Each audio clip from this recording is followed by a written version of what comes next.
Hello good morning जोहार, मैं संजय और आप देख रहे हैं न्यूज झारखंड। समय हो चला है झारखंड की खबरों को जानने का, उनसे अपडेट होने का। तो चलिए जानते हैं आज की 25 मुख्य बड़ी खबरों को। उससे पहले अगर आप न्यूज झारखंड चैनल को सब्सक्राइब नहीं किए हैं तो प्लीज चैनल को सब्सक्राइब करके बेल आइकन प्रेस कर लीजिए। तो चलिए शुरुआत करते हैं आज की पहली और महत्वपूर्ण बड़ी खबरों से। झारखंड में आज से बदलेगा मौसम का मिजाज, इन क्षेत्रों में होगी झमाझम बारिश। मौसम विभाग ने जारी किया अलर्ट। झारखंड में एक बार फिर से मौसम का मिजाज बदलने वाला है, जिसको लेकर मौसम विभाग ने लोगों को सावधान रहने की सलाह दी है। आज 8 दिसंबर से मौसम बदलेगा। मौसम विभाग के अनुसार कई जिलों में बारिश होने की संभावना जताई गई है। इसको लेकर मौसम विभाग ने 3 दिन तक के लिए अलर्ट भी जारी किया है। अगले 2 दिनों तक तापमान में भी उतार चढ़ाव देखने को मिलेगा। मौसम विभाग के अनुसार अगले 2 दिनों के दौरान न्यूनतम तापमान में बढ़ोतरी होगी, 2 से 4 डिग्री सेल्सियस तक वृद्धि हो सकती है। इसके बाद अगले 3 दिनों के दौरान इसमें धीरे धीरे 2 से 4 डिग्री सेल्सियस की गिरावट हो सकती है। वहीं कल 9 और 10 दिसंबर को राज्य के अधिकांश हिस्सों में घना और मध्यम दर्जे का कोहरा भी दिख सकता है। आज 8 दिसंबर को राज्य के 9 जिलों में बारिश होने की संभावना जताई गई है, जिसमें पलामू, गढ़वा, चतरा, लातेहार, कोडरमा, लोहरदगा, हजारीबाग, गुमला और सिमडेगा में बारिश होने की संभावना जताई गई है। वहीं कल 9 दिसंबर को साहिबगंज, पाकुड़, दुमका, गोड्डा, देवघर, जामताड़ा, धनबाद, गिरिडीह, कोडरमा, हजारीबाग, बोकारो, रामगढ़, लोहरदगा, गुमला, रांची, खूंटी, सिमडेगा, पूर्वी सिंहभूम और पश्चिमी सिंहभूम में बारिश होने की संभावना जताई गई है। इधर मौसम विभाग ने मौसम में हो रहे उतार चढ़ाव को देखते हुए लोगों को सावधान रहने की सलाह दी है। कल 9 दिसंबर से शुरू होगा झारखंड विधानसभा का विशेष सत्र। आज होगी इंडिया गठबंधन की बैठक। झारखंड विधानसभा सत्र कल 9 से 12 दिसंबर तक चलेगा। यह विधानसभा सत्र कई मायनों में खास होने वाला है, क्योंकि कई नए चेहरे पहली बार सदन में आने वाले हैं, तो दूसरी तरफ सरकार सदन में विश्वास मत साबित करेगी। इस दौरान हेमंत सरकार सदन में अपने दूसरे कार्यकाल को लेकर अनुपूरक बजट भी पेश करेगी। साथ ही साथ नए विधानसभा अध्यक्ष का भी ऐलान हो जाएगा। इसी के मद्देनजर मुख्यमंत्री आवास में आज इंडिया गठबंधन की बैठक बुलाई गई है, जिसकी अध्यक्षता खुद मुख्यमंत्री हेमंत सोरेन करेंगे।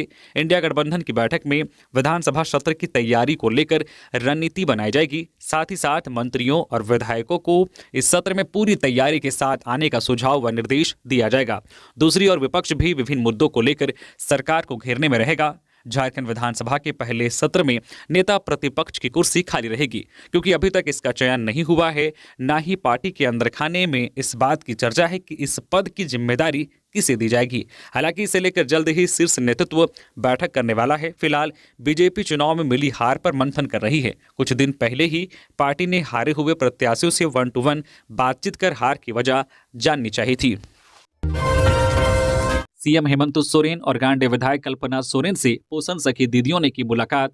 मुख्यमंत्री हेमंत सोरेन और गांडे विधायक कल्पना सोरेन से शनिवार को कांके रोड रांची स्थित मुख्यमंत्री आवासीय परिसर में राज्य के विभिन्न जिलों से पहुंची पोषण सखी दीदियों ने मुलाकात कर उन्हें बधाई और शुभकामनाएं दी। विगत कार्यकाल में राज्य सरकार द्वारा पोषण सखी के पुनर्बहाल के निर्णय पर हर्ष जताते हुए मुख्यमंत्री के प्रति पोषण सखी दीदियों ने आभार व्यक्त करते हुए उनका अभिनंदन किया। मौके पर मुख्यमंत्री ने सभी के प्रति आभार व्यक्त किया। पोषण सखी दीदियों को संबोधित करते हुए मुख्यमंत्री ने कहा कि हमारी सरकार आपके हक अधिकार को पूरा करने के लिए प्रयासरत है। आप सभी पोषण सखी दीदियों ने सरकार की आंख, नाक और कान बनकर साथ दिया है। आने वाला नया साल आपकी जिंदगी में ढेर सारी खुशियां लेकर आए, आपका परिवार सुख समृद्धि के साथ जीवन व्यतीत करे, यही कामना करता हूं। मुख्यमंत्री ने आगे कहा है कि यह सरकार आपकी उम्मीद और आकांक्षाओं की सरकार है। आप सभी का कर्तव्य है कि आप ईमानदारी पूर्वक अपने कार्य को अंजाम देंगे। मैंने पहले भी कई बार कहा है कि हमारी सरकार शहर नहीं बल्कि गांव से चलने वाली सरकार है। अब 25 रुपए मिलने हैं, इसलिए लंबी हुई कतार। मैया सम्मान योजना के आवेदन को जमा करने में हो रही परेशानी, रोज उमड़ रही सैकड़ों की भीड़। धनबाद में मैया सम्मान योजना का लाभ लेने के लिए अंचल कार्यालय पर शनिवार को महिलाओं की भीड़ उमड़ पड़ी। भीड़ ऐसी कि महिलाओं के बीच धक्का मुक्की तक की नौबत आ गई। फॉर्म जमा करने वाली महिलाओं की कतार कार्यालय से बाहर तक पहुंच गई।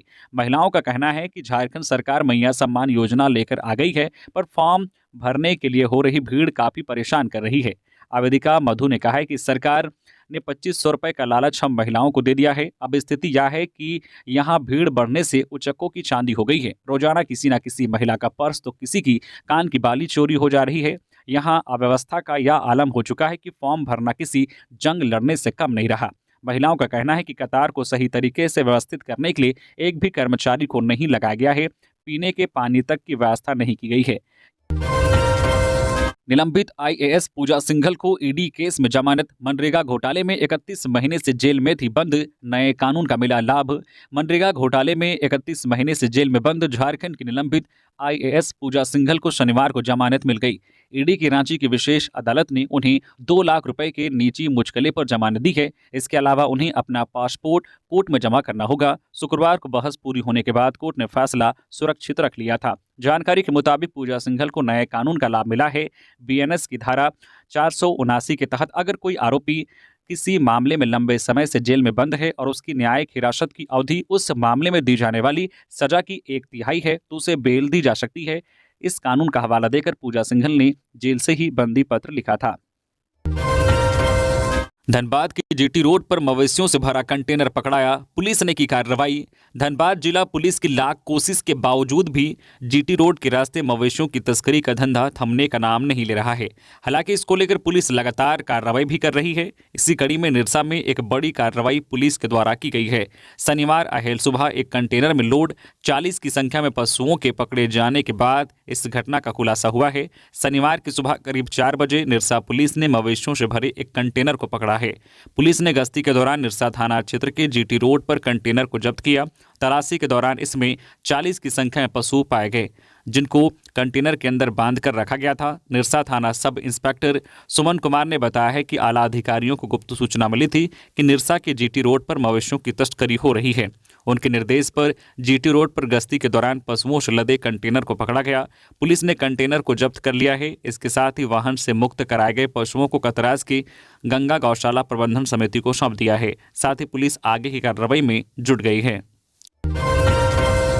आजसू पार्टी आज 8 दिसंबर को करेगी हार की समीक्षा। आजसू पार्टी झारखंड विधानसभा चुनाव 2024 के परिणाम की समीक्षा करेगी। समीक्षा बैठक आज 8 दिसंबर को सुबह 11 बजे से पार्टी के हरमो स्थित केंद्रीय कार्यालय में होगी। केंद्रीय अध्यक्ष सुदेश कुमार महतो पार्टी संसदीय बोर्ड के सदस्यों और विधानसभा के प्रत्याशियों के साथ बैठक करेंगे। इस दौरान चुनाव परिणाम से संबंधित विभिन्न पहलुओं पर चर्चा की जाएगी। यह जानकारी आजसू के केंद्रीय मुख्य प्रवक्ता डॉक्टर देवशरण भगत ने दी। रांची के मोरहाबादी मैदान में 20 दिसंबर से लगेगा खादी मेला। सीएम हेमंत सोरेन करेंगे उद्घाटन। झारखंड की राजधानी रांची में प्रसिद्ध खादी, हस्तशिल्प एवं सरस मेला का आयोजन किया जाने वाला है। राज्य के प्रसिद्ध मेले का आयोजन मोरहाबादी मैदान में 20 दिसंबर से 6 जनवरी तक होगा। इसका उद्घाटन मुख्यमंत्री हेमंत सोरेन 20 दिसंबर को करेंगे। इस दौरान सीएम के साथ उद्योग मंत्री संजय प्रसाद यादव सहित अन्य अधिकारी मौजूद रहेंगे। बता दें कि झारखंड राज्य खादी बोर्ड मेले की तैयारी में जुट गया है। इसकी जानकारी देते हुए खादी बोर्ड के सीईओ सुमन पाठक ने कहा है कि इस मेले में पूरे देश भर के तकरीबन 400 से 500 स्टॉल लगाए जाएंगे। साथ ही सुमन ने बताया कि रांची के मोरहाबादी में लगने वाले इस मेले में लोगों को अलग अलग राज्यों की हस्तकला और हस्तशिल्प की कारीगरी देखने को मिलेगी। इसके अलावा मेले में फूड स्टॉल और बच्चों के मनोरंजन की भी व्यवस्था रहेगी। 9 से 12 दिसंबर तक विधानसभा परिसर के 200 मीटर के दायरे में लागू रहेगी निषेधाज्ञा। विधानसभा का सत्र नए भवन में कल 9 दिसंबर से 12 दिसंबर तक चलेगा। इसे देखते हुए विधानसभा परिसर के 200 मीटर के दायरे में किसी तरह के जुलूस, रैली, प्रदर्शन, घेराव आदि आयोजित नहीं किए जा सकेंगे। इसके मद्देनजर सुरक्षा के दृष्टिकोण से विधानसभा सत्रावधि के लिए अनुमंडल दंडाधिकारी सदर रांची द्वारा झारखंड विधानसभा परिसर के 200 मीटर के दायरे में निषेधाज्ञा जारी की गई है। भाजपा विधायक दल की बैठक आज बाबूलाल मरांडी करेंगे अध्यक्षता। प्रदेश भाजपा ने आज विधायक दल की बैठक बुलाई है। मिली खबर के मुताबिक हाल में हुए विधानसभा चुनाव में भाजपा के जो विधायक जीते हैं उनकी बैठक प्रदेश कार्यालय में बुलाई गई है। बाबूलाल मरांडी बैठक की अध्यक्षता करेंगे। विधायक दल की यह बैठक आज यानी 8 दिसंबर की शाम 7 बजे होगी। पार्टी सूत्रों ने कहा है कि यह बैठक रांची के प्रदेश मुख्यालय में बुलाई गई है। बता दें कि 9 दिसंबर से झारखंड विधानसभा का पहला सत्र शुरू हो रहा है। सष्टम विधानसभा का यह पहला सत्र बहुत महत्वपूर्ण साबित होने वाला है। इसमें सभी नए विधायक शपथ लेंगे। हेमंत सरकार की कैबिनेट के लिए 11 मंत्रियों का शपथ ग्रहण भी हो चुका है। इसके लिए विभाग भी तय किए जा चुके हैं। गोड्डा पुलिस ने झामुमो कार्यकर्ता हत्याकांड के 3 आरोपियों को किया गिरफ्तार। राजनीतिक नहीं, इस वजह से हुई थी हत्या। पुलिस ने ललमटिया में हुए झामुमो कार्यकर्ता जोहान किस्कू हत्याकांड का खुलासा कर लिया है। इस हत्याकांड में शामिल 3 आरोपियों को गिरफ्तार किया है। वहीं पुलिस ने उनके पास से बड़ी मात्रा में हथियार, कारतूस, बम बनाने के सामान के साथ साथ डेटोनेटर भी बरामद किया है। बता दें कि ठीक चुनाव से पहले हुए इस हत्याकांड को कई लोग राजनीतिक हत्या मान रहे थे, लेकिन पुलिसिया अनुसंधान में यह बात सामने आई है कि इसके पीछे की वजह आपसी रंजिश और घरेलू संपत्ति विवाद था। घटना में शामिल 3 अपराधी विपिन किस्कू उम्र 29 वर्षीय, बिटवा हेमरम उम्र 25 वर्षीय, मुजिबुल अंसारी उम्र 26 वर्षीय को पुलिस ने गिरफ्तार कर लिया है। गिरफ्तार आरोपियों के पास से 2 पिस्टल, 5 देसी कट्टा, 32 गोली, 2 मैगजीन और बम बनाने की सामग्री बरामद की गई है। घटना 5 नवंबर 2024 की है।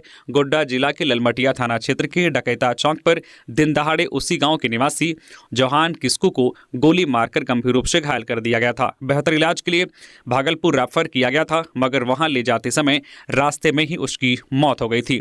जोहान किस्कू की मौत होने पर परिजनों द्वारा काफी हंगामा किया गया था। मृतक राजनीतिक रसूख वाले परिवार से ताल्लुक रखता था। घटना में शामिल कुछ अन्य लोगों की तलाश अब भी जारी है।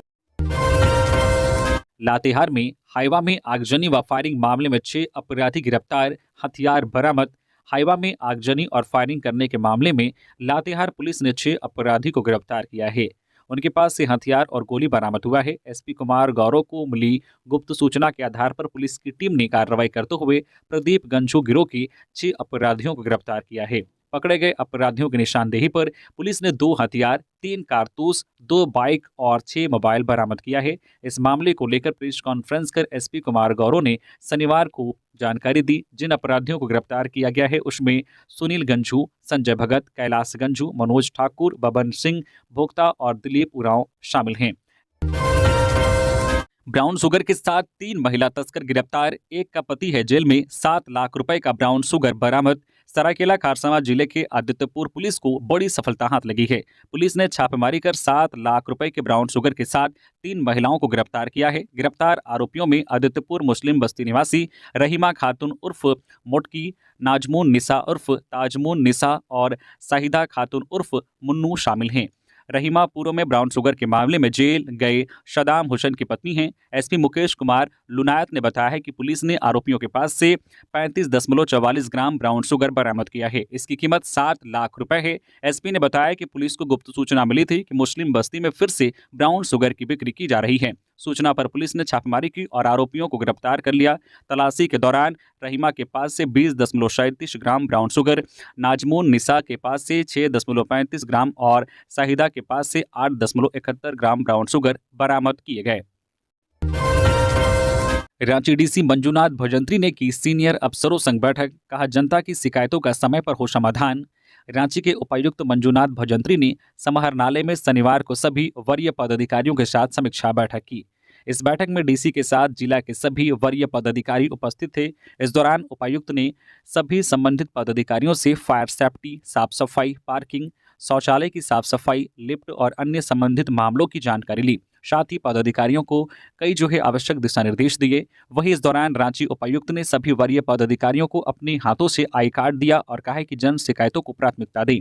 साथ ही सभी अधिकारी, पदाधिकारी और कर्मियों को समाहरणालय में आई कार्ड लगाकर समय पर कार्यालय पहुंचने को कहा है। डीसी ने कहा है कि सभी को समय का पालन करना अति आवश्यक है। बता दें कि बैठक में डीसी ने संबंधित पदाधिकारियों को निर्देश देते हुए कहा है कि सभी अपने दिए गए उत्तरदायित्व का अच्छे से पालन और कार्यों को सही समय से निष्पादित करें। क्षेत्र भ्रमण कर लौट रहे बिशुनपुर के उप प्रमुख को सड़क किनारे जंगल में दिखा तेंदुआ। झारखंड के जंगल में एक तेंदुआ देखा गया है। गुमला जिले के बिशुनपुर प्रखंड के उप प्रमुख चंदन सिंह ने इस तेंदुए को देखा। चंदन सिंह ने बताया कि वह क्षेत्र का दौरा करके लौट रहे थे। इसी दौरान उन्होंने सड़क किनारे जंगल में कुछ हलचल देखी। ध्यान से देखा तो जंगल में एक तेंदुआ दिखा। उन्होंने तुरंत मोबाइल निकाली और उससे तेंदुए का वीडियो बनाना शुरू कर दिया। चंदन सिंह ने बताया कि तेंदुआ उन्हें करचा गांव के पास स्थित नदी के पास वाले जंगल में दिखा। उन्होंने तेंदुआ का वीडियो बना लिया। करचा गांव गुमला जिले के बिशुनपुर प्रखंड में है। जंगल लोहरदगा फॉरेस्ट रेंज में आता है। हालांकि वन विभाग के अधिकारियों ने तेंदुआ को देखे जाने की पुष्टि नहीं की है। उप प्रमुख ने कथित तेंदुआ का फोटो और 12 सेकंड का एक वीडियो मीडिया में सर्कुलेट किया है। राज्यपाल संतोष गंगवार से केंद्रीय शिक्षा मंत्री धर्मेंद्र प्रधान ने की मुलाकात। झारखंड के राज्यपाल संतोष कुमार गंगवार से शनिवार को माननीय केंद्रीय शिक्षा मंत्री धर्मेंद्र प्रधान ने राजभवन में शिष्टाचार भेंट की। इस अवसर पर राज्यपाल महोदय एवं केंद्रीय शिक्षा मंत्री के मध्य राज्य की शिक्षा व्यवस्था से जुड़े विभिन्न पहलुओं पर विचार विमर्श हुआ। पूर्व मंत्री आलमगीर आलम सहित 12 पर चलेगा मुकदमा। पीएमएलए की स्पेशल कोर्ट में आरोप गठित ईडी को गवाह पेश करने का निर्देश।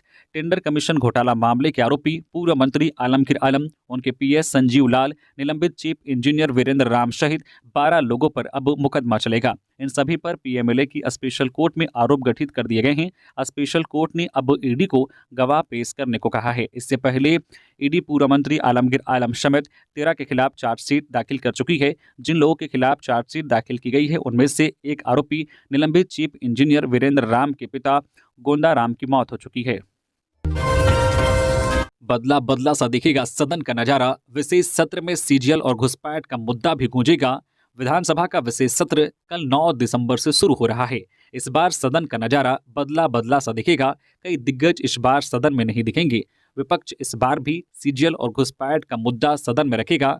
वही 12 महिला सदस्य सदन में जनता की बात रखती नजर आएंगी। विशेष सत्र के पहले दिन नवनिर्वाचित विधायकों को शपथ दिलाई जाएगी। वही 10 दिसंबर को स्पीकर का चयन किया जाएगा। 11 दिसंबर को दिन के 11:30 बजे राज्यपाल का अभिभाषण होगा। इसके बाद वित्तीय वर्ष 2024-25 का अनुपूरक बजट सदन में पेश किया जाएगा। 12 दिसंबर को राज्यपाल का अभिभाषण पर धन्यवाद प्रस्ताव, वाद विवाद, सरकार का उत्तर और विश्वास मत हासिल करने की प्रक्रिया पूरी की जाएगी। इस बार के चुनाव में 12 महिला विधायकों को प्रतिनिधित्व का मौका मिला है। इनमें कल्पना सोरेन, लुईस मरांडी, सविता महतो, निशत आलम, दीपिका पांडे सिंह, ममता देवी, श्वेता सिंह, शिल्पी नेहा तिर्की, पूर्णिमा साहू, रागिनी सिंह, मंजू कुमारी और नीरा यादव शामिल हैं। वहीं विधानसभा में 19 नए चेहरे अपने विधानसभा क्षेत्र का प्रतिनिधित्व करते नजर आएंगे। सदन में पहली बार पहुंचने वाले विधायकों में रोशन लाल चौधरी, शत्रुघ्न महतो, प्रदीप प्रसाद, मंजू कुमारी, कुमार उज्जवल, रागिनी सिंह, राम सूर्या मुंडा, मोहम्मद तजाउद्दीन, आलोक रोशन, सुदीप गुड़िया, धनंजय सोरेन, श्वेत सिंह, सुरेश बैठा, निशत आलम, नरेश प्रसाद सिंह, चंद्रदेव महतो, निर्मल महतो, जयराम महतो और पूर्णिमा साहू शामिल हैं। पहाड़ी मंदिर में विकास कार्य का संजय सेठ ने किया शिलान्यास। राजधानी स्थित प्रसिद्ध पहाड़ी बाबा के परिसर के पुनर्विकास कार्य का शिलान्यास शनिवार को केंद्रीय रक्षा राज्य मंत्री संजय सेठ ने किया। इस अवसर पर विधायक सीपी सिंह भी उपस्थित थे। यह पुनर्विकास कार्य 2 फेज में क्रमशः 4 करोड़ 24 लाख और 2 करोड़ 48 लाख की लागत से संपन्न होगा। मौके पर सेठ ने कहा कि पहाड़ी मंदिर हम लोगों के अभिभावक के तौर पर हमेशा से आशीर्वाद देने के लिए खड़े रहते हैं। पहाड़ी मंदिर कैसे संरक्षित हो, इसके लिए मेरा प्रयास काफी दिनों से चला आ रहा था। इसका काम पूर्ण हुआ, अभी तो इसकी शुरुआत है। आगे भी पहाड़ी बाबा के लिए और भी सारे काम किए जाएंगे। अभी इसमें बाउंड्री वॉल और गार्ड वॉल, सीढ़ी, भव्य मेन गेट, मंदिर परिसर में टाइल्स, लाइट, यज्ञशाला का निर्माण होना है। अंबा प्रसाद ने हजारीबाग में हुई घटनाओं को लेकर डीजीपी से की मुलाकात। अपराधियों पर सख्त कार्रवाई की मांग। कांग्रेस नेत्री अंबा प्रसाद ने कहा है कि स्वर्गीय उदय साहू की नृशंस हत्या सहित हजारीबाग जिले में हाल के दिनों में हुई 4 बड़ी घटनाओं ने पूरे क्षेत्र को झकझोर दिया है। उन्होंने इन आपराधिक घटनाओं को लेकर रांची में डीजीपी अनुराग गुप्ता जी से मुलाकात कर इन घटनाओं पर गंभीर चर्चा की और अपराधियों पर सख्त कार्रवाई की मांग की है। उन्होंने कहा है कि हजारीबाग जिले में कानून व्यवस्था को मजबूत करने और नागरिकों को सुरक्षित वातावरण देने के लिए हम पूरी तरह कटिबद्ध हैं। इस दौरान प्रदेश अध्यक्ष केशव महतो कमलेश, पूर्व मंत्री डॉक्टर रामेश्वर उरांव, पूर्व राज्यसभा सांसद धीरज साहू, न्याय बोर्ड अध्यक्ष जयशंकर पाठक और जिलाध्यक्ष शैलेंद्र यादव भी उपस्थित रहे। अंबा प्रसाद ने कहा है कि हमारा संकल्प है कि स्वर्गीय उदय साहू के परिवार सहित अन्य पीड़ित परिवार को न्याय मिले और जिले में शांति व सुरक्षा का माहौल फिर से कायम हो। बाबूलाल मरांडी का आरोप, मैया सम्मान योजना में अधिकांश महिलाओं की आवेदन स्थिति का भी पता नहीं चल रहा।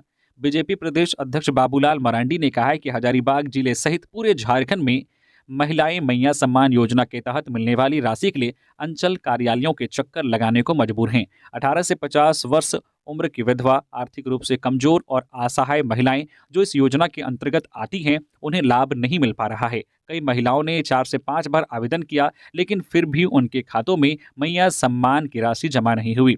योजना के तहत प्रतिमाह 2500 रुपये देने का प्रावधान है, लेकिन अधिकांश महिलाओं को राशि मिलना तो दूर, आवेदन स्वीकृति की स्थिति तक स्पष्ट नहीं है। इससे झारखंड की सभी माताएं बहनें परेशान हो रही है। कई मामलों में फॉर्म भरने और आवश्यक दस्तावेज देने के बावजूद योजना का लाभ नहीं मिला। रामगढ़ जिले में भी स्थिति खराब है, जहां करीब 30,000 महिलाओं को इस योजना की राशि अब तक नहीं मिली। प्रशासन की लापरवाही और प्रक्रियागत बाधाओं के कारण महिलाएं बार बार कार्यालयों के चक्कर काट रही है। प्रशासनिक अव्यवस्था के कारण माताएं बहनें दिन भर लाइनों में खड़ी रहती है, लेकिन इसके बाद भी उन्हें केवल और केवल निराशा हाथ मिलती है। भले ही योजना का उद्देश्य जरूरतमंद महिलाओं को आर्थिक सहायता प्रदान करना था, लेकिन सरकार की लापरवाही और देरी के कारण महिलाओं को मुश्किलों एवं सही क्रियान्वयन न होने से आर्थिक रूप से परेशानी का भी सामना करना पड़ रहा है। श्रम मंत्री पहुंचे रजरप्पा, माता रानी की पूजा कर लिया आशीर्वाद। झारखंड सरकार के श्रम मंत्री संजय प्रसाद यादव शनिवार को मां छिन्नमस्तिका मंदिर रजरप्पा पहुंचे और पूजा अर्चना कर मां छिन्नमस्तिका का आशीर्वाद लिया। पूजा अर्चना के बाद मंत्री यादव सीसीएल रामगढ़ के रजरप्पा स्थित वीआईपी रेस्ट हाउस पहुंचे। यहां पर विधायक ममता देवी व कांग्रेस नेता शहजादा अनवर जोया परवीन ने बुके देकर स्वागत किया। पत्रकारों से बातचीत करते हुए मंत्री ने कहा कि विभाग ऐसा काम करेगा अब तक किसी सरकार में नहीं हुआ है। उन्होंने कहा कि सीएम ने 2 महीनों का टास्क दिया है, उस पर खरा उतरेंगे और ऐसा काम करके दिखाएंगे जो अब तक नहीं हुआ है। एक सवाल के जवाब में उन्होंने कहा कि उनकी प्राथमिकता है कि झारखंड के मजदूर कहीं बाहर कमाने नहीं जाएं, उनके लिए बेहतर व्यवस्था की जाएगी। मंत्री ने सांसद निशिकांत दुबे को जो है बड़बोला नेता बताते हुए कहा कि उन्होंने संन्यास लेने की घोषणा की थी, उस पर अमल करें। 100 दिवसीय टीबी मुक्त भारत अभियान रांची सदर अस्पताल से शुरू। राज्य स्तर टीबी मुक्त भारत अभियान के तत्वाधान पर शनिवार से 100 दिवसीय अभियान की शुरुआत रांची सदर अस्पताल से की गई। मुख्य अतिथि के रूप में रक्षा राज्य मंत्री संजय सेठ शामिल हुए। उन्होंने कहा कि प्रधानमंत्री का संकल्प है पूरे देश से टीबी खत्म हो जाए। सांसद विधायक टीबी के मरीजों को गोद ले। उन्होंने कहा कि 3 साल पूर्व 27 टीबी मरीजों को गोद लिया था, 2.5 साल उनकी सेवा की, वे ठीक भी हो गए हैं। ऐसे मरीजों को जांच कर नियमित दवाओं के सेवन से टीबी मरीज पूरी तरह रोग मुक्त हो सकता है। इससे पूर्व सारे अतिथियों ने दीप प्रज्वलित कर कार्यक्रम की शुरुआत की। स्वास्थ्य विभाग के सचिव अजय कुमार सिंह ने कहा है कि टीबी मुक्त भारत अभियान की शुरुआत सदर अस्पताल रांची से की गई है। यह अभियान 100 दिनों तक का है। यह पूरे देश में शुरू हुआ है। हर राज्य में ऐसे कार्यक्रम हो रहे हैं। 2025 मार्च तक भारत को टीबी मुक्त बनाने का हमारा लक्ष्य है। इसलिए गांव, प्रखंड, पंचायत स्तर पर हमारा अभियान चलेगा। ये मंत्री परिषद घोषणा पत्र में किए गए वादों को पूरा करने के लिए काम करेगी। सुप्रियो भट्टाचार्य, जेएमएम के राष्ट्रीय महासचिव सुप्रियो भट्टाचार्य ने शनिवार को प्रेस कॉन्फ्रेंस कर कहा है कि इस चुनाव में सीएम हेमंत सोरेन ने एक नए आयाम की स्थापना की है, जो कि राज्य के विकास को पहले से अधिक गति देगा। कहा है कि मंत्रिमंडल के गठन के बाद उन्होंने अपने सहयोगियों को पहले ही दिन जो आगाह कर दिया है कि जनहित में उनका मंत्रिमंडल में रहना कितना जरूरी है। कहा है कि हमने सरकार आपके द्वार जो कार्यक्रम शुरू किया, जिसके तहत बीडीओ, सीओ से लेकर अन्य पदाधिकारी गांव-गांव में शिविर लगाते हैं। कहा है कि अब मंत्रियों को भी ये कहा गया है कि वे अपने अपने विभाग की समीक्षा जिला स्तर पर जाकर करेंगे। कहा है कि 9 तारीख से संवैधानिक तौर पर भी विधानसभा का गठन हो जाएगा। कहा है कि ये मंत्रिपरिषद हमारे घोषणा पत्र में किए गए वादों के तहत काम करेगी। कहा है कि मैया सम्मान योजना के तहत सरकार की ओर से किए गए कमिटमेंट को पूरा किया जाएगा। जेएमएम से जुड़े लोकपाल मामले में दिल्ली हाईकोर्ट में सुनवाई। इस तारीख को होगी अगली बहस। जेएमएम से जुड़े लोकपाल मामले में दिल्ली हाईकोर्ट में सुनवाई की गई। प्रस्तुत दलीलों के आधार पर कोर्ट ने अगली सुनवाई के लिए 16 अप्रैल 2025 का दिन तय किया है। बता दें कि जेएमएम से जुड़े आय से अधिक संपत्ति मामले में लोकपाल ने सीबीआई को जांच करने का आदेश दिया है। जेएमएम ने लोकपाल के इस आदेश के खिलाफ दिल्ली हाईकोर्ट में याचिका दाखिल की है। पिछली बहस में कोर्ट ने जांच एजेंसी को प्रार्थी के खिलाफ पीड़क कार्रवाई नहीं करने का फैसला सुनाया था। इस फैसले को बरकरार रखा गया है। नशे में धुत डंपर चालक ने बस में मारी टक्कर। बस ड्राइवर के सूझबूझ से बची 40 यात्रियों की जान। ओवरटेक करने में हुआ हादसा।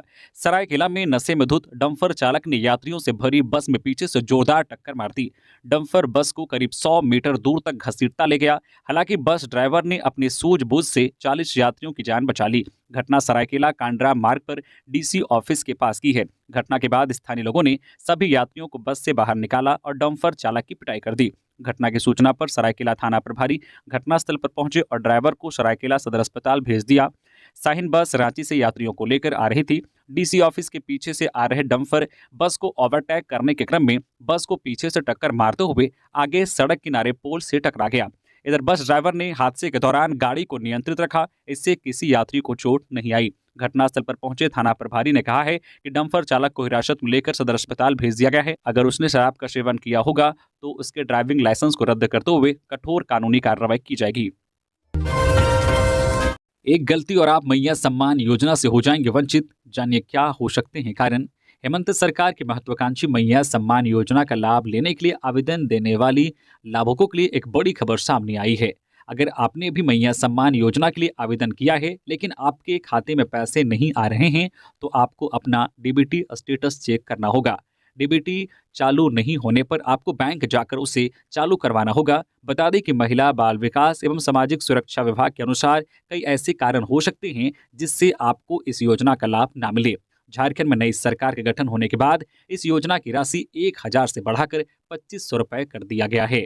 तो आपके बैंक खाते में पैसे ना आने के कई अहम कारण हो सकते हैं, जिसमें अगर आपने मैया सम्मान योजना के लिए आवेदन करते समय गलत खाता नंबर डाला है तो आपको इस स्कीम में पैसे नहीं मिलेंगे। साथ ही बैंक का गलत IFSC कोड डालने वाली महिलाओं के खाते में भी मैया सम्मान योजना के पैसे नहीं आएंगे। जानकारी हो कि आवेदन के समय यह सुनिश्चित करें कि आपका बैंक खाता आधार से लिंक है या नहीं। आपका बैंक खाता आधार से लिंक होना चाहिए। साथ ही आपका डीबीटी भी तभी चालू होगा जब आप अपना बैंक खाता आधार से लिंक रखेंगे। तो इन बातों को आप जरूर ध्यान रखें। अगर आप इनमें से कोई गलती करते हैं तो मैया सम्मान योजना की जो किस्त है वो आपके बैंक अकाउंट में नहीं आएगी। आदित्यपुर में सड़क पर हॉर्न बजाने पर बदमाशों ने पीटा, कार को किया क्षतिग्रस्त, एक ही परिवार के 6 जख्मी। सरायकेला जिले के आदित्यपुर थाना क्षेत्र में बदमाशों ने कार सवार एक परिवार को पीट डाला। शादी से लौट रहे परिवार ने हॉर्न बजाया तो सड़क किनारे शराब पी रहे उपद्रवी नाराज हो गए और उन पर हमला कर दिया। बदमाशों ने कार को भी क्षतिग्रस्त कर दिया। घटना शुक्रवार देर रात एस टाइप चौक के पास हुई। परिवार धोड़ा बांधा से शादी अटेंड कर लौट रहा था। इस घटना में महिलाएं, बच्चे सहित परिवार के आधा दर्जन लोग घायल हुए हैं। घायल अवस्था में परिवार देर रात थाना पहुंचा और मामले की जानकारी पुलिस को दी। नदी और कुआं का दूषित पानी पीने को वश से सिमडेगा में इस गांव के लोग, प्रशासन नहीं दे रहा ध्यान। सिमडेगा जिले के जलडेगा प्रखंड का हर अंतिम गांव आज पेयजल और बिजली की समस्या से जूझ रहा है। ऐसा नहीं है कि पंचायत के विकास मद में पेयजल की समस्या को लेकर कोई काम नहीं किया गया है। सभी पंचायतों में 14वें वित्त आयोग, 15वें वित्त आयोग एवं पेयजल एवं स्वच्छता विभाग की सरकारी राशि से लाखों की लागत से गाँव में स्वच्छ पेयजल के लिए सोलर जलमीनार लगाया गया है, पर जलमीनार कम गुणवत्ता होने के कारण एक वर्ष भी सही तरीके से नहीं चल पाया। वर्तमान में जलमीनार का काम गांव की शोभा बढ़ाने के अलावा कुछ नहीं है। मामला जलडेगा प्रखंड अंतर्गत टीनगिना पंचायत के टिकरा गांव का है। जिम्मेदारों की उदासीनता के कारण यहां के लोग नदी, दाड़ी और कुआं का दूषित पानी पर आश्रित हो गए हैं। कुछ नल और जलमीनार में तो जंग लगना शुरू हो गया है। इसके चलते ग्रामीण नदी का प्रदूषित पानी को अमृत मानकर पीने को विवश हैं। प्रदेश राजद महासचिव कैलाश यादव ने संजय प्रसाद यादव को श्रम, नियोजन एवं उद्योग मंत्री बनने पर दी बधाई। प्रदेश राजद महासचिव शाह मीडिया प्रभारी कैलाश यादव ने हेमंत कैबिनेट में मंत्री बने संजय प्रसाद यादव को बधाई दी। झारखंड में दूसरी बार नवनियुक्त इंडिया गठबंधन सरकार में शामिल राजद कोटे से श्रम, नियोजन एवं उद्योग मंत्री बनने पर कैलाश यादव ने नेपाल हाउस सचिवालय में संजय प्रसाद यादव से मुलाकात की। इस दौरान उन्होंने श्रम, नियोजन एवं उद्योग मंत्री को गुलदस्ता देकर बधाई एवं शुभकामनाएं दी। बता दें कि कैलाश यादव ने कहा है कि गोड्डा विधायक सह मंत्री संजय यादव से आरजेडी और राज्यवासियों को काफी उम्मीदें हैं। इस कारण राज्य में रोजगार और कौशल तथा उद्योग को बढ़ावा देने में निश्चित रूप से मंत्री संजय प्रसाद यादव का ध्यान केंद्रित होगा। मंत्री बनने के बाद पहली बार गिरिडीह पहुंचे सुदिव्य कुमार, कहा विकास की राजनीति स्थायी होती है। मंत्री बनने के बाद सदर विधायक सुदिव्य कुमार पहली बार शनिवार को गिरिडीह पहुंचे। इस दौरान जगह जगह मंत्री के काफिले को रोका गया और लोगों ने भव्य स्वागत किया। स्वागत के दौरान कार्यकर्ताओं के साथ साथ स्थानीय लोग भी काफी उत्साहित दिखे। जगह जगह ढोल बाजा बजाया गया तो लोगों ने एक दूसरे को मिठाई भी खिलाई। इसके अलावा कई स्थानों पर जमकर आतिशबाजी भी हुई। गिरिडीह पहुंचने पर मंत्री सुदिव्य कुमार ने कहा है कि लोगों को उनसे बहुत उम्मीदें हैं। लोगों की उम्मीदों का बड़ा बोझ कंधे पर है। ईश्वर से मरांगबुरु से प्रार्थना है कि इस बोझ को उठाने की शक्ति दे। उन्होंने कहा है कि मुख्यमंत्री हेमंत सोरेन ने जो भरोसा जताया है और गिरिडीह विधानसभा के साथ साथ झारखंड राज्य की जो उम्मीदें हैं उन्हें निश्चित तौर पर पूरी करने की कोशिश होगी कि सभी के उम्मीदों पर खरा उतरे। सुदेव कुमार ने कहा है कि विकास की राजनीति स्थायी होती है। तो ये थी झारखंड की टॉप बड़ी खबरें। इसी तरह से झारखंड की हर एक छोटी बड़ी खबर देखने के लिए प्लीज न्यूज झारखंड चैनल को सब्सक्राइब करके बेल आइकन प्रेस कर दीजिए, जिससे आपके पास झारखंड की हर एक छोटी बड़ी खबर का अपडेट आप तक पहुंचता रहे। तो अभी के लिए बस इतना ही, हमें दीजिए इजाजत, फिर मिलते हैं नेक्स्ट खबरों के साथ। धन्यवाद।